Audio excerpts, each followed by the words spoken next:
If your A2P has been rejected multiple times, it's probably not the form, it's the system around it.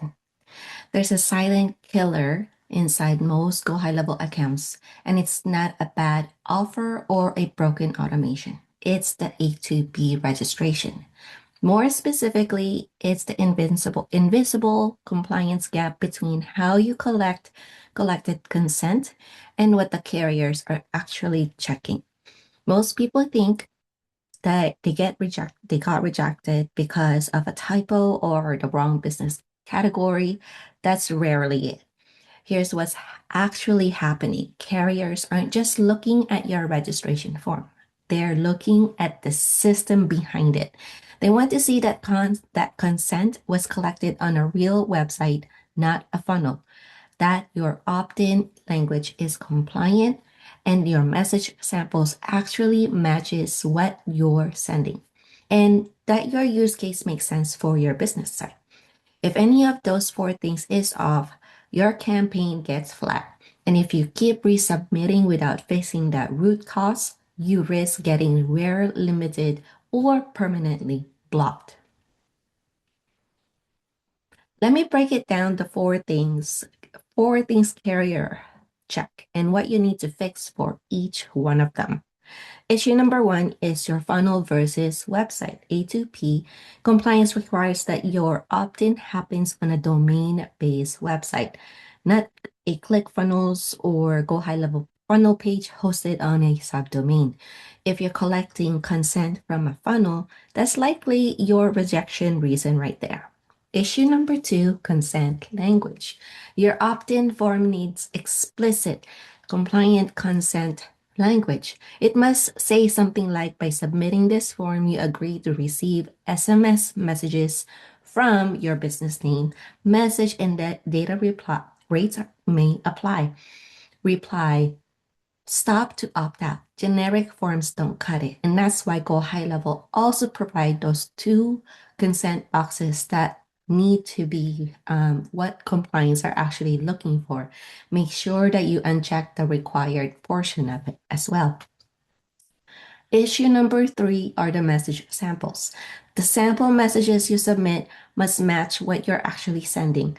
Carriers review these, and if your samples say appointment reminders, but you're sending promotional follow-ups, there is a mismatch and an automatic flag. Compliance, issue number four is compliance requirements for by business type. Medical and wellness practices, in particular, have additional restrictions. You need HIPAA-safe messaging language, and your campaign use case must align with the heavily regulated industry guidelines. Service businesses and coaching organizations have their own nuances also. I've worked through A2P registration across service businesses, coaching organizations, and medical and wellness practices, and the patterns are almost identical every time. The businesses that get approved on the first or second try have one thing in common. Their system was built for compliance before the form ever filled out. The ones that keep getting rejected are patching symptoms instead of fixing the structure. So here's the reframe. A2P rejection isn't a Gohighlevel problem. It's a system architecture problem. The form is the last 5%. The 95%, the other 95% is how how your funnel, website, consent language, and message strategy are built. Before you ever click submit, when you build the system right, A2P approval is almost automatic. When you don't, no amount of resubmitting will fix it. So if you are thinking, I already have a website, or your client has a website, why does it matter if I use a funnel for opt-ins? The answer is this: because the carrier audit doesn't just check the website exists, they check that the consent was captured on that domain. The URL on your opt-in form has to match a real business domain, not a funnel subdomain. So if you're asking, I submitted sample messages that seemed fine to me.